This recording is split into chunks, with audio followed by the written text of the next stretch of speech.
Welcome to the Big Brown Gadfly, and I am joining you for another episode. We are now on Freedom First TV. Isn't that great? I'm happy about that. I like things named after freedom. I like TV, and I like the people who run Freedom First TV. But today, the Big Brown Gadfly is going to involve a guest named Micah Sample, who's a buddy of mine. We both work on the same team over there at Wokepedia. Hello, Micah. How you doing? I'm doing well. How are you doing, Bobby? I'm doing really well because something happened that is worth discussing. All right. We'll get to all of the advertisements and all the housekeeping later. Let's just jump right into this. Micah Sample is a church man. He was a whistleblower at a Wesleyan university. And because of that, he and I both ended up in the same documentary. What was the name of that documentary? Enemies Within the Church. And you guys can go see that at enemieswithinthechurch.com. Right. And that's what the website looks like. You should go get this movie. It is so important because right now, not only have the churches been getting infiltrated internally for a long time, but now a lot of people are trying to make firewood out of a fallen tree. There's a lot of people who are swooping in and want to take over these decrepit institutions because there's a lot of money there. And along those lines, we have to talk about what's happening in the Southern Baptist Convention, largest Protestant denomination in the United States, second largest Christian denomination after the Catholic Church, enormous amounts of money. There are 6 seminaries in the Southern Baptist Convention. All 6 of them, as of 2 weeks ago, were completely in the hands of the woke, right? They had been taken over by these cultural Marxists. I think that there is a lot more to it than just ideology. I think a lot of this is just straight up corruption. It's an old boys network where people destroy their enemies and put their friends in place. It's kind of like a mafia. But that changed this last week, right? So what happened, Micah? What was the big news that happened at a Southern Baptist seminary this last week that is worth talking about? So at Southwestern Baptist Theological Seminary, I assume that's a place that you're somewhat familiar with. Yes, I used to work there. That's right. Adam Greenway, who was serving as president for, I think, the past 3.5 years, I want to say. On Thursday, September 22nd, he met with their board of trustees and he decided that he was going to resign. And so they met to accept his resignation from his position as president. Now, he's going to be switched to a position at, I believe it's the International Missions Board, if I'm not incorrect about that. So they're kind of doing what Pastor Kerry Gordon calls the socialist shuffle, which is where they just transfer one woke guy into a different position elsewhere when he gets kicked out of any particular, Christian woke location.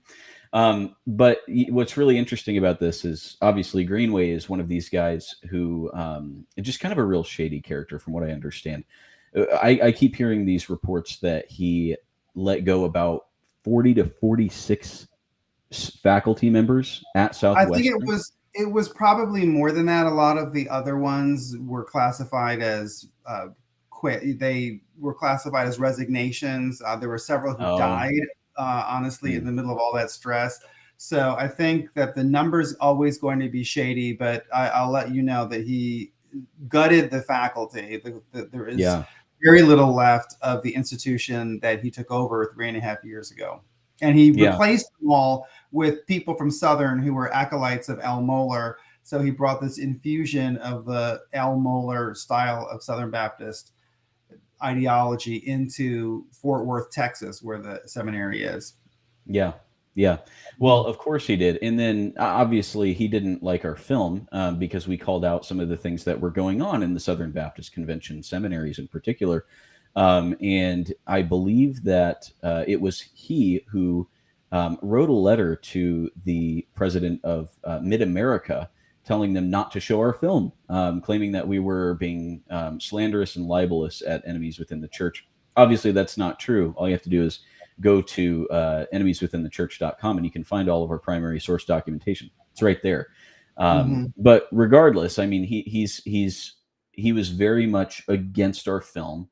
He was against what we were trying to do, which is simply to expose what is going on behind closed doors to light when it comes to the woke infiltration of the church. So it's not necessarily surprising to me that such a person who has a track record of being dishonest and of saying things like that and of going after our film would necessarily have not necessarily the wisest decision making when it comes to what he does with his faculty. And it also doesn't surprise me, unfortunately, that he would be so unethical and just gut the institution, just absolutely cut out so many different people, all of whose families were presumably relying upon that income for those professorial Right.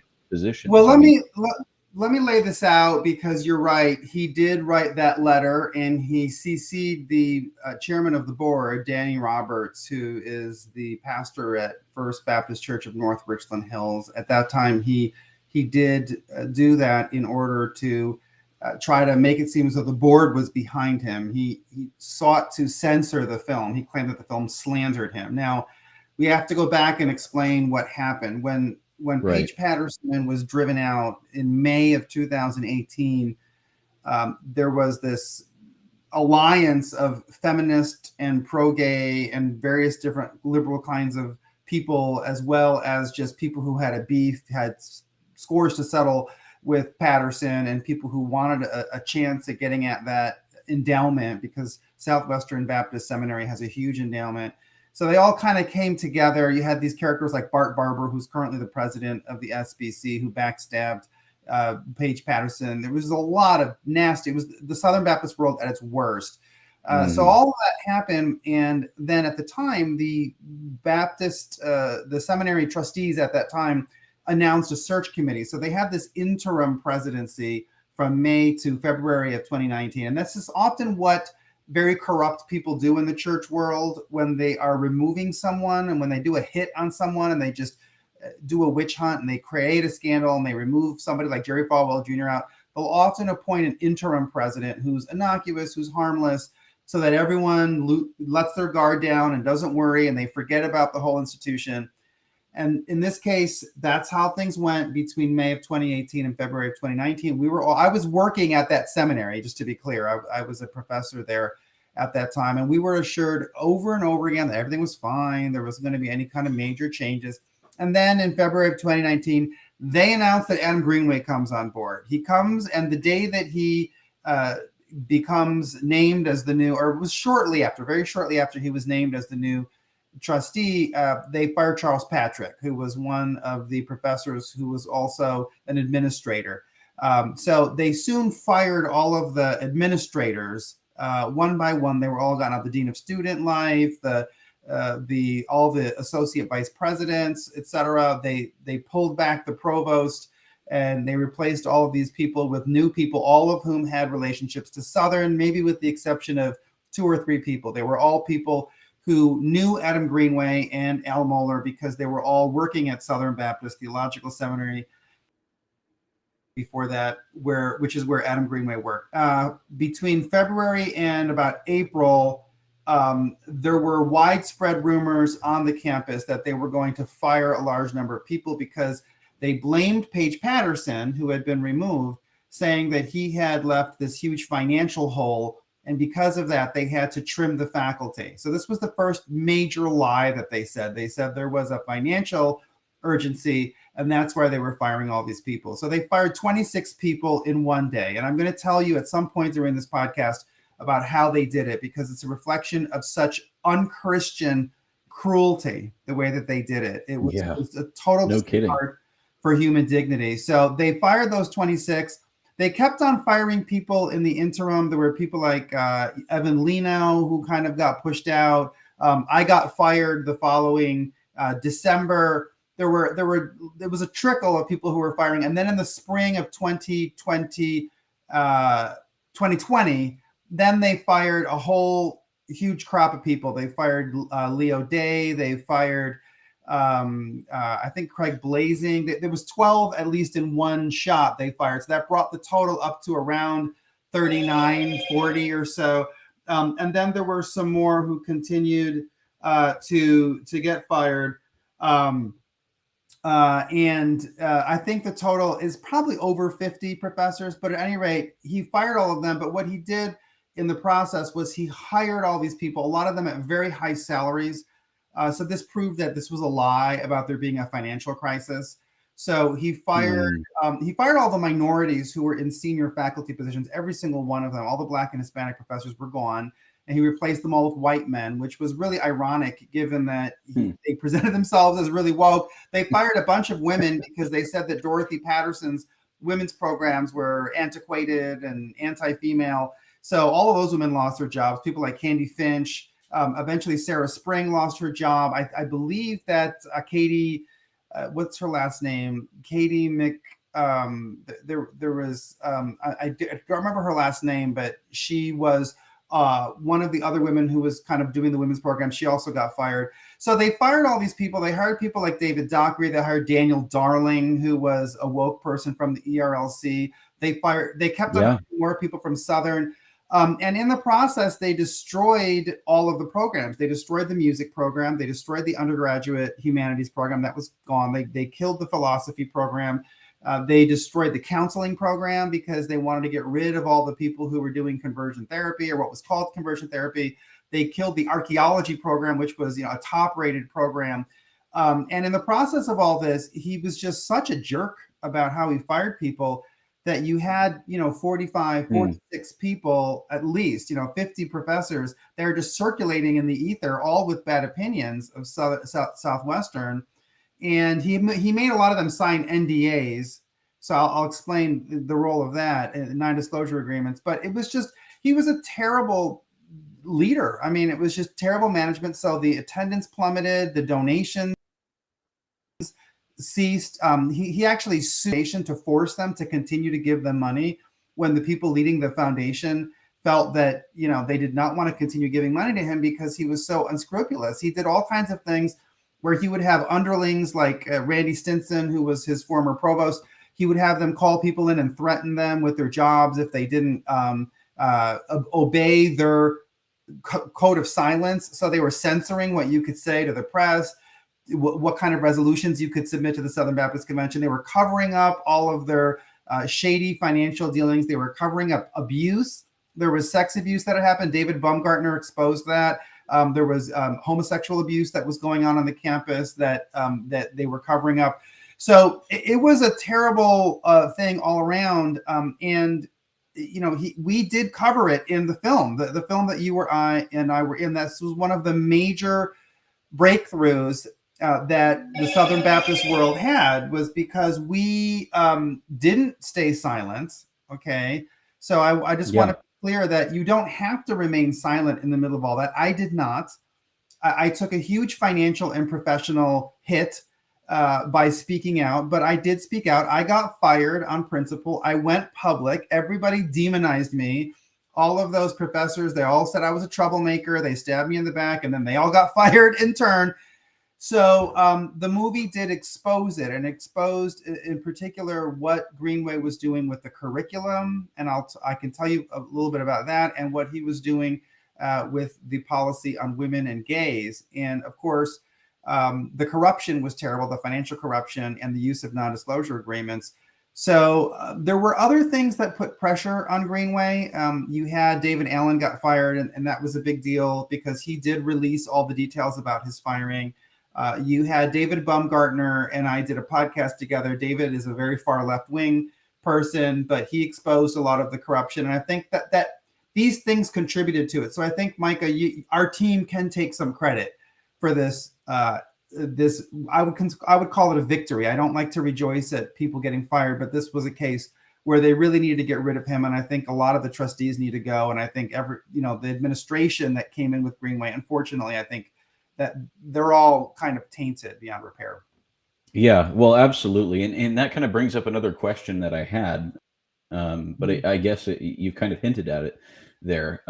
So people are kind of wondering, okay, was Greenway allowed to do all of this just kind of unilaterally without anyone coming up against him, or did he have the agreement of this board of trustees when he went to go fire all these people and do all of these different things to try to make this institution out in his own image rather than in what it was supposed to be, which was a Christian institution? Yeah. I'm just kind of flabbergasted that one person could unilaterally Mhm. do all of this stuff. So is that kind of how it happened, or am I missing something here? No, your instinct is right. It was not a one-man show. This is not Adolf Okay, good. Hitler hypnotizing Germany. Okay, it, Okay. it's not that at all. Adam Greenway was very much working in the interest of power. There were people who protected him. I saw online today, somebody forwarded to me. I'm going to have to turn these little notifications off. I'm sorry about all of this. Adam Greenway's blowing up your phone, huh? Yes. I know. Yeah, people are a lot of people are asking me about the Adam Greenway thing, but I want to be able to focus on you. So let me just turn this off for a second. Uh, there were a lot of the faculty that were at Southwestern at the time were very much complicit with it, and they pulled out their daggers because on the one hand you could say, well, it was because they were fighting for their jobs and he created a state of anxiety.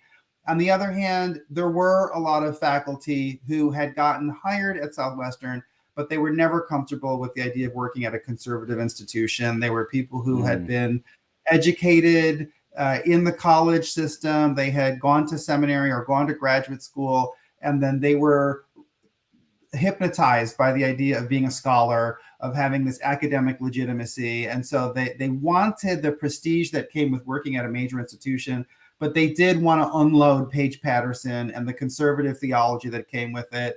They didn't want to be associated with the anti-gay or anti-LGBT reputation that conservative Baptist thought has. They didn't want to be associated with the traditional role for women. And they did kind of want to present themselves as multicultural. So they were very much in partnership with the changes once Paige Patterson got out. Some of them had very personal grievances against Paige Patterson, which came out in the form of wanting to ingratiate themselves with Adam Greenway. But, all of the people that I'm thinking of, they all got fired in the end anyway. They helped get me fired, helped get their colleagues fired. At the very least, they said absolutely nothing while their friends were getting driven out of their jobs and were being totally financially destroyed. I mean, there were people who had special needs children and whose wives didn't work because we were supposed to have traditional complementarian households. They had no income coming in after just a couple weeks after being told that they were fired. And they signed away their right to speak about this for life because they wanted a couple extra months of health insurance. And then that ran out and these people had nothing. And, you had faculty who sat there and didn't say anything. When I introduced a resolution in May of 2019 to the Southern Baptist Convention that was meeting for that annual meeting in 2019, I said we should denounce non-disclosure agreements because this is wrong. And the non-disclosure agreements were how they silenced a lot of this faculty. But my coworkers all, they would not back me up. They were working with the administration to get rid of it. So you had a lot of the faculty who were in cooperation with him. The trustees were absolutely part of this. They brought Greenway in for this purpose. Many of the people Greenway brought in with him, like Randy Stinson was the provost for the first year and a half or so that he was there, absolutely complicit with everything. He was the one who would bring in the firing, and then he resigned after a year and a half saying he had a drug addiction. A lot of the people he brought in, they backed him up. So this was very much, he was part of the whole circle. He was being protected by people like Karen Swallow Pryor. There were a lot of people who were, they formed a force field around him where they would not criticize Adam Greenway. If you'll notice, the Houston Chronicle, even though they reported on all these different cover-ups of sex abuse, they wouldn't report on the cover-ups at Southwestern. Neither would the Washington Post. So there were a lot of people protecting him, and he was not a one-man show. And I think you have to take with a certain amount of skepticism a lot of the people who are rushing forward now to condemn him, because many of them, I remember very clearly, were working to advance his cause at that time. Yeah. Well, I'm looking at this whole situation as someone who's not an SBC guy in particular, but just as someone who has been, obviously I underwent 4 years of college before. And so I kind of know a little bit of how these things work. it's just kind of flabbergasting to me that one man and it kind of can be at the helm of this agenda, and then the board of trustees go along with this, or at least, and many of the faculty and staff do too. It's just kind of from what I can tell, it just sounds like well, first they came for Bobby Lopez, but because I'm not Bobby Lopez, yeah, that was I didn't exactly. speak out. Yeah, no, You know? that's exactly it. I mean, I don't want to single him out by name, but there was a tweet chain that a lot of people wrote to me about by Travis Dickinson, and he was a coworker of mine. I think he's probably a good man, but the world is full of good people who don't speak up when it can make a difference. When they should, yeah. Yeah. So now he's posting a long tweet chain about how bad it was watching all of his friends get fired. But I remember very clearly that a lot of the people because he was in my department, we were both in this College of Humanities. Those people didn't say it. Because he was a philosophy professor, right? Yes, he was a philosophy professor. They were not going to go out on a limb to help the people who were fired. It was only when Adam Greenway got ousted. And I think that, some credit has to be given to our team. I think if I had not made those tape recordings, because I tape recorded, remember all the conversations where they were contradicting themselves and they were lying. That was a good move. Yeah, if I hadn't done that, and if David Baumgartner and I had not gone out as a united front to say, look, there's corruption here. Who cares about ideology right now? This is just very unchristian, one way or the other. I'm not sure whether David Allen's story would have had the immediate impact it did. I mean, because when David Allen came forward and said, look, they fired me, I'm like the most beloved professor. David Allen is the most beloved professor in the Southern Baptist Convention. When he got fired, I think people realized, all these things that other people were saying aren't fables. It's true. This is really a very twisted administration. And you just can't function like that and call your organization Christian. I think that we have to look at abuses of power the same way we look at sex abuse. It's just as bad to destroy people's livelihoods as it is to cover up sex abuse. Oh, absolutely. Well, and I'm glad that you did make those recordings. I mean, when you talk about all this stuff and you say that there's so many people, so many faculty, so many professors and staff who were privy to kind of what was going on. They at least they knew about it, and then they didn't say anything because they wanted a couple months of health insurance. Right. Well, first of all, it's really, really sad, but then it just reminds me of my own personal experience at Indiana Wesleyan University. I mean, in the film, I kind of go into a little bit more detail with that, but suffice it to say that for those in your audience who don't know who I am, that I was fired from my position as an academic senator, and then I was expelled from the John Wesley Honors College at Indiana Wesleyan University because I stuck up for conservative biblical truth, essentially. But what I noticed while I was still there, because I actually ended up being able to graduate, just not in the honors program. What I noticed was that there were professors who secretly sympathized with me, apparently, and then they would kind of come to me in private, and they would say, Micah, you keep doing what you're doing. I really appreciate you, and just know that some of us out, kind of in the back lines are in support of you. We can't say anything because we're going to lose our jobs if we do, but we do support you.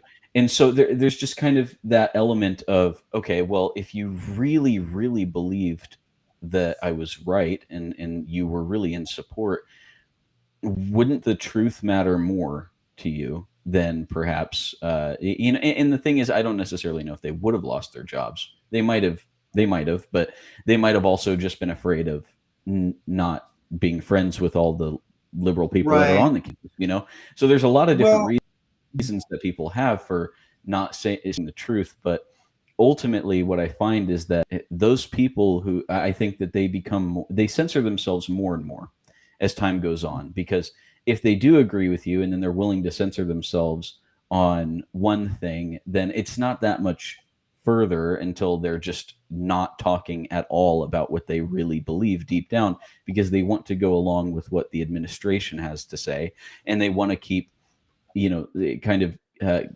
kissing up to them. You know what I'm saying? So I see that in my own experience, and then I see this happening or having had it happened at Southwestern Baptist Theological Seminary, and it definitely resonates with me because that's something that's going on. I think that it's not just something that happened at our respective universities or Bible colleges or seminaries, but it happens everywhere on a massive scale that people just don't quite understand. This is kind of a microcosm of what's going on in Christian academic institutions at large, or at least that's what I'm persuaded of.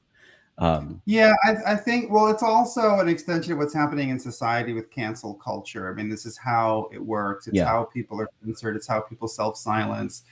And I think the reality in this case, I'm not sure if this applies to your case, is I can understand why some people signed the NDAs. There were people who had family needs that were really acute, and they did not know where their kids were going to get medication if they right. didn't have health insurance. I can understand why, under that pressure, they would do that.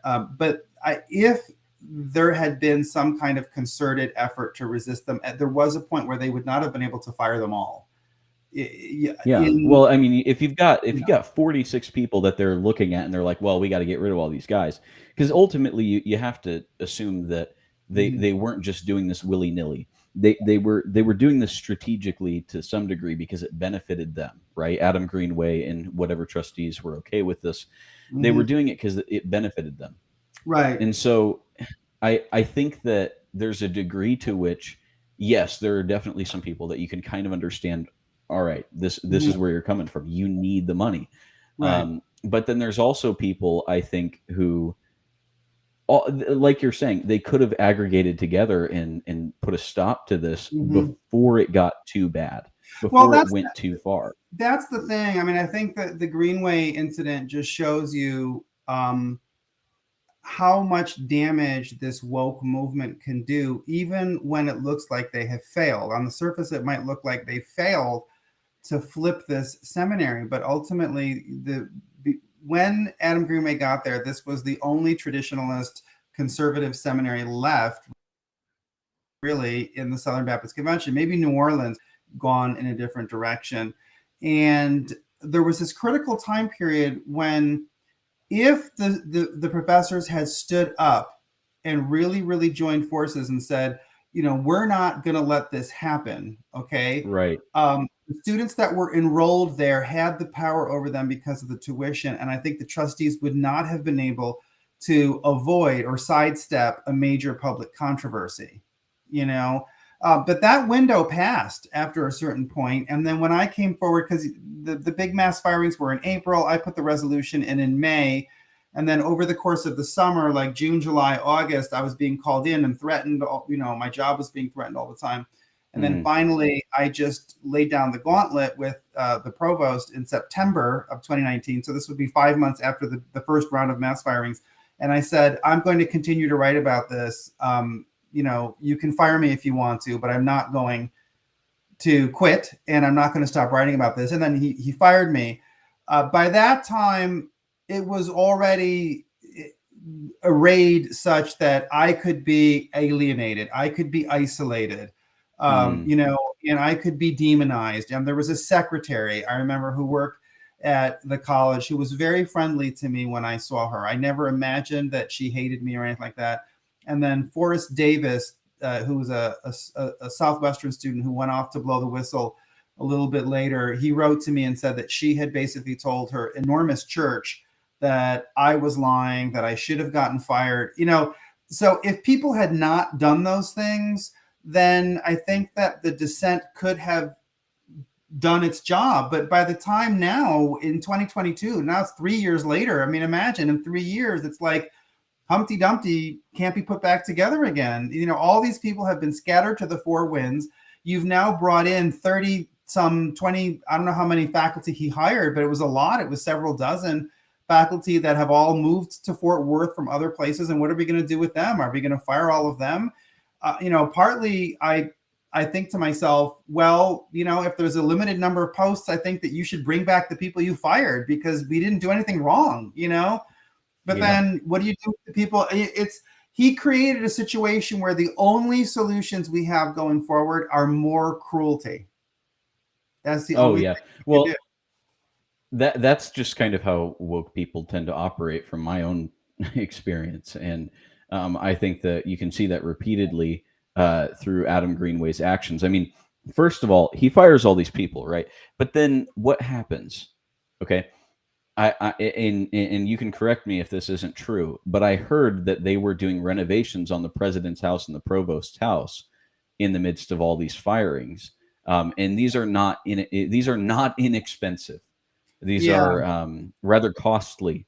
Mm-hmm. And so he's personally benefiting from I guess the prestige and the position that he had, and then he's firing all these other people, not caring about where their families are going to get their next meals ultimately, or where their kids are going to get their next dosage of the necessary medication that they're Right. taking.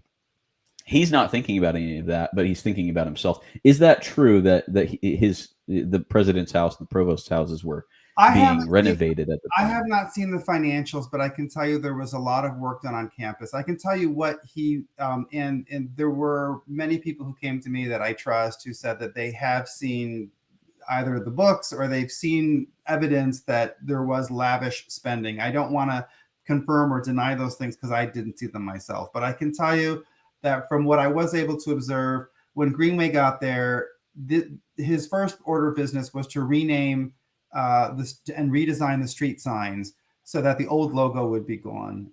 He renamed the president's house, so he got rid of Pecan Manor because that sounded too much like Paige Patterson. And then he took down the stained glass windows in the chapel because it had pictures of the people in the conservative resurgence. And then that picked a fight with Jerry Falwell Jr. Because Jerry Falwell's stained glass portrait was taken down. They changed the logo for the undergraduate college. They changed the format of the sign off on the emails in order to make everything look like different from how Paige Patterson had done it. From what I heard from people, I would like to try to get confirmation on this. I'm pretty sure it's true. They dug up the bones of the pets that the Pattersons had buried there, and everything was blamed on Patterson. Everything Greenway did, he blamed on. Oh yeah. And then he said that there was this financial hole that Patterson had left, of course, and so they had to fire everybody and then replace them. Now, when they fired me, what they told the press originally was it was because they couldn't afford to have another humanities professor, which was preposterous. On the entire campus, there were only two of us who did both Latin and Greek. It was me and Donald Kim. I don't know if I think Donald Kim is not working there anymore. He may have been one of the people who was let go. I was the only person in the undergraduate program who spoke Spanish. I was the only one who spoke French. I had gone on, I had degrees in political science, classics, including Greek and Latin and literature. So there were, I had launched a drama club. I was doing a creative writing program. And then on top of the Great Books program, because I was qualified to teach the Greek, the Roman, the medieval, the Renaissance because of the modern language. I mean, to get rid of me, it made no sense. It made no sense. And then they had all of these, people who were all duplicative of the same thing. I'm not saying that those people should have been fired, but it's obvious that the whole thing was fake. We didn't need to be deciding who to get fired. And the proof of that is the fact that they fired us and then hired all these people who were incompetent, who were all from Southern. They were all political hires. So he was, even if it's, I don't know about the issue of him spending lavishly on the president's house. That's probably true. But even if that were not the case, you see how irresponsible he was with the money, because he wasn't doing it for the kingdom. He wasn't doing it for the college. He wasn't doing it for the students. He wasn't doing it for the convention. I don't know who he was doing it for, but all of his decisions, it destroyed everything. To destroy the archaeology program, there's no purpose for that. There were students who left. Oh, that's the other thing. The enrollment plummeted, and because nobody wants to send their kids there. Oh, he renamed the name of the undergraduate college from Scarborough College to Texas Baptist College because he didn't want the name to sound like Patterson's, the name that Patterson had given him. It was all petty. It was incredibly petty, and none of it helped the seminary financially. The whole purpose of him being hired in this big mad rush by the trustees had to be accused of mishandling sex abuse. And then what's the first thing? What's one of the first things that Adam Greenway does? He fires me for writing about same-sex abuse, because that's really the core of his argument with me. His administration was angry that I was writing about same-sex abuse. They said that that was just an unseemly topic.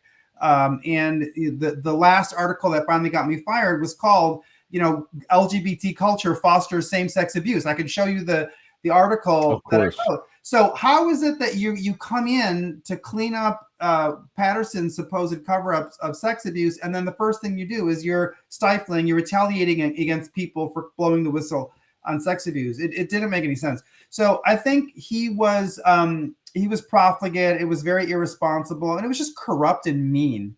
It's a bad combination of things. I mean, many people have accused Paige Patterson of certain kinds of wrongdoing, but Paige Patterson was never that mean. I never in a million years did I see him behave in this way towards people. I'd like to tell you a little story about when they had the first rounds of firing in April of 2019.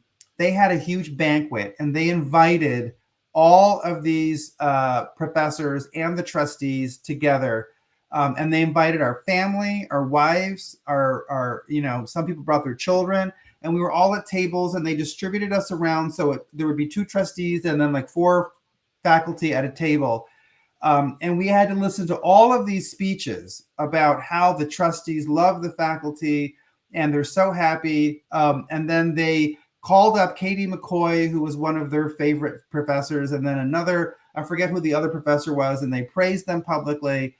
We had all been hearing rumors about the fact that they were going to be firing about a third of us, right? So we had to sit here through this dinner and make nice in front of our wives, not knowing what was going to happen. The very next day, Adam Greenway calls all of the faculty into a conference room in the afternoon. It was like 3:00 in the afternoon, or around there. And he goes on this long speech about how all the changes that they're going to make to the college. And then finally, after 45 minutes, he says, yes, we are going to have to let some of you go. Go home and check your email. And if you receive an email saying that you need to meet with Provost Stinson tomorrow, then you'll be let go. If you don't get that email, then you can assume that you're going to stay. Wow. I mean, it's just sick. It's sick. It is. Well, it seems sadistic, actually. I mean, there's just an element of that, which is, it's almost like he took pleasure in I don't know, just the act of screwing everyone over. I mean, obviously, he just absolutely hated Paige Patterson. Like, that's just clear off the bat. But the level of pettiness that this guy has, that Adam Greenway has, like going down to the act of digging up somebody else's dead dog. Yeah, that's just insane. I mean, and then taking down stained glass, windows and things. Which, by the way, that's an insult to the artist. Whoever did that, it's also an insult to the artist. Not even just an insult to the people who are depicted on the stained glass. It's just, and then that kind of ties in too with the tweet and the message that he sent about enemies within the church and our project and what we did. Because, I mean, think about the level of pettiness that it takes for someone like that to write something like that and to send it off in a tweet. Like, really, you don't have to do that. He didn't have to say a thing. In fact, it would have been better for him if he wanted to, have his own agenda, kind of go unharmed. Probably would have been better for him to just shut up and sing about it, to pay us no money. And yet I think that there's just, we see a character that is filled with pride that I know the exact correct way to do everything, and everyone before me, or maybe not everyone, but most of the people before me were wrong. And not only were they wrong, but I've got to get rid of all these people. Right. And I don't, and there's such callousness in what he was doing. I think that the key is that it became clear to me that this has nothing to do with Christianity. No, there's nothing in the it's Bible personal that justifies gain. that this behavior. Yeah, and and there was a certain point, even though you and I are in this circle with a lot of people who are very concerned about the ideological drift towards the left, there was a certain point where I said to myself, "That's true. I'm worried about that, but on the bigger picture, there's just no reason that anybody should act like this. That No. aside from ideology, I would not want this done to like a communist who was working at a seminary. I wouldn't want somebody to have to go through that. I never want anyone to go through that. That's why I think, David Baumgartner called me. I had been kind of in sporadic touch with him. He's very left wing. He went after Tom Buck. Although I tried to broker a reconciliation between them, that's another story. But he contacted me because he's a former student of mine, and we did a video together, and that did get tens of thousands of views. And I think it did have an effect because, he is from the left and I'm from the right. And we both just looked at this and said, okay, regardless of our ideology, how can someone who is running do all the things that I just described? And they're all like real things. These are things that happened. And then by the way, they lie about people. They posted a statement on their website that's, I think, still up, saying that I lied and that no one ever told me that I was to avoid writing about homosexuality, when the audio recordings say it right there. It's right there. Yeah, it's to the point where they're blatantly lying about things that they should know that everyone has access to. Like everyone can see what was going on because you made it plain. Well, you I can't think make that it any more plain than audio recordings. They became overconfident because at a certain point they had gotten away with so much and they thought that they were perpetually going to get away with it. And I think having the support of the Washington Post, that crew of people, and Rachel Den Hollander, and all the people who were fighting about sex abuse, and they were buddy with Ed Litton and Bart Barber, they thought that they were just never going to be touched. But ultimately, the problem is you can have the support of all the elites, but eventually people have to donate money to you and they have to send their kids to your college, and they have to, the churches have to grow, and you have to be producing something, or else you are going to be called to the carpet. And that's eventually what happened. I think that they called him in because he was so far in the hole. He also took, millions of dollars in PPP money, which was devoted to making sure that people didn't get fired. And he took it and he fired a bunch of people and then hired people that he didn't need to hire. So I think it's open season. I think somebody should write to the federal government and open an investigation, and he should be forced to pay that money back. Let's just add up the debt. Let's just drive that seminary into the ground. That seems to be maybe the most just thing. But the level of depravity that was going on there was pretty bad.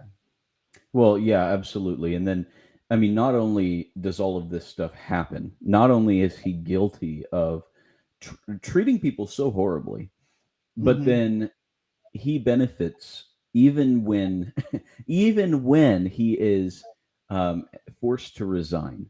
Because essentially that's kind of what I'm gathering happened. I don't think that it was like he's like, oh, I really feel called to a different place right now. No, I think it's really like, no, you screwed over the seminary. Everything is terrible now because of you and your financial decisions. And so, as a result of that, we need you to either resign or we're gonna have to do something. So I think that he agreed to resign as a result of that. And then what happens with that, Bobby? Can you tell us a little bit? Obviously, he gets. Sorry, go ahead. Yeah, it's still very unclear. He's going to be working at the International Mission Board. And if you see right here, one of the things that was recently reported on Capstone was he's been given a 6-figure severance package, which is strange because he only worked there for 3.5 years, and he was forced, and he resigned technically. So it's crazy. He gets 6 benefits, and he gets this job at the International Mission Board. They're being very subtle and guarded about what his duties are going to be there. But obviously, this is a golden parachute. This is just corruption at its finest. I think that what I would say as a positive takeaway from all this, Micah, is number one, I think you and I should crack open a little bit of champagne if we can afford it in this inflation, because our coverage of it did have an impact. I firmly believe that. I don't think this would have happened without the film and without the whistleblowers that came forward. So this work, as painful as it is, and as much of a personal cost that we have to pay, it does have rewards. Okay. So, and the rewards Amen. are for the kingdom, not for us. And we got to try to, keep that in mind. The second thing is, I do think that this is a major win. When they forced Russell Moore to resign, maybe that looked like a big deal, but the Ethics and Religious Liberty Commission, which Russell Moore headed, that's actually kind of financially, it's a small part of the convention. And and he was kind of easy hanging fruit. This is different. This is the president of a seminary, and this was the flagship seminary. This was Paige Patterson's old seminary. It's in Fort Worth. It's the one that's in Texas. It's got all that oil money in its orbit. And we were able to get this guy out, and there's a lot of attention about it. It's not a quiet thing. They can't cover it up. So it gives me hope that there is a pathway to reform, and we can change. Now, what we've got to do is we got to keep our eye on it, because here's what's going to happen next. They're going to appoint an interim. They've already appointed O.S. Hawkins, who seems very harmless, and he and David Dockery are going to be co-presidents during the interim. And this is it's already looking like they're going to try to find a way to give us another fast shuffle. And it's the same thing they did last time, where they'll probably have these interim people for a certain period, let everyone lose their focus, and then they'll appoint someone who's even worse, if you can even imagine that. But I think that if we continue to report on it, I think things have changed where they won't necessarily be able to do that. I think that they're going to be stuck with us, and they're going to be stuck with the accountability towards people in the convention. They're going to have to answer to them, which is good. Yeah, well, I agree with that. I mean, what we're doing with Enemies Within the Church and with Wokepedia right now is we're really holding everybody's feet to the fire, because this is really important stuff. I mean, if you guys are looking at the screen, you guys can see we've got enemieswithinthechurch.com pulled up. If you look up at the top, second to the right corner, it says Wokepedia right there. We're writing articles on things like this. In fact, we're going to do an article on this exact subject. It's going to be released really soon. But we're holding their feet to the fire in the hopes that there's repentance first and foremost. But if there's not repentance, then I mean, the only thing that's left is to hope that God tears these things down. And so when it comes to people like this, it's a good thing that he's no longer there, and I'm hoping that this provides at least some means for a path forward for not just Southwestern Baptist Theological Seminary, but for other institutions in the SBC, and perhaps in other evangelical denominations, in Christian denominations in general, to recognize the problems that are afoot everywhere and to do something about them. To hold people to accountability for whether it's for their financial decisions and for firing people like that indiscriminately, or actually very discriminately, in some sense, or if it's for simply just actual woke teachings. These things are bad, and they're contributing to the destruction of not only America, but I would say Western civilization as a whole. So if we can stave some of that off, that would be pretty good, I think. That would be good. We have the, I do want to mention before I let you go, Cancel Proof Christianity is coming out. Jeff Dornick, who's my editor, is putting the last touches on the final layout. So that book's going to be available if you want to go to Gatekeepers Online and buy this book, Cancel Proof Christianity. The subtitle, just so you know, Micah, is Stop Complaining and Build Your Own Civilization. So that should help. That kind of goes to what you're saying. And then also, if you guys if you feel moved, please consider contributing to Equipping the Persecuted, which is an organization that Judd is involved in. Can you say a little bit about that, Micah? Yeah, so Equipping the Persecuted is Judd's organization, and they sponsor our Wokepedia podcast and radio very, very graciously. They are involved with persecuted Christians in Nigeria in particular. So Judd goes out there. He's a boots on the ground kind of guy. He's got people on the ground at all times, essentially. They're trying to do things like build schools and build orphanages, build wells. They've done all sorts of things to help persecuted Christians in Nigeria. Now, I know that a lot of you guys might be thinking, well, there's a lot of people who say that they're going out and helping, but how much help are they really doing for these people? But I can assure you, 100% that the money's going in a good place, and it's going exactly where Judd says that it's going. And so I would 100% encourage you guys, please donate, please help your brothers and sisters over in Nigeria. The amount matters. We appreciate all of it, and so do they. All right. Okay. Thank you. And just also one last thing. If you want to follow me, here are my name is Bobby Tabano on Twitter, Getter, Substack, and Facebook. Where can people follow you, Micah? You guys can, well, I guess friend me on Facebook for now if you want. Micah Sample is my name. You can follow me at Micah Sample 1 on Instagram at the moment, and then at Rev Micah Sample on Twitter. All right. Thank you so much. All right. So peace out, and I'll definitely be catching up with you again soon. So Micah, hang on a little bit. On the other side, we're going to catch up. Okay. Sounds good.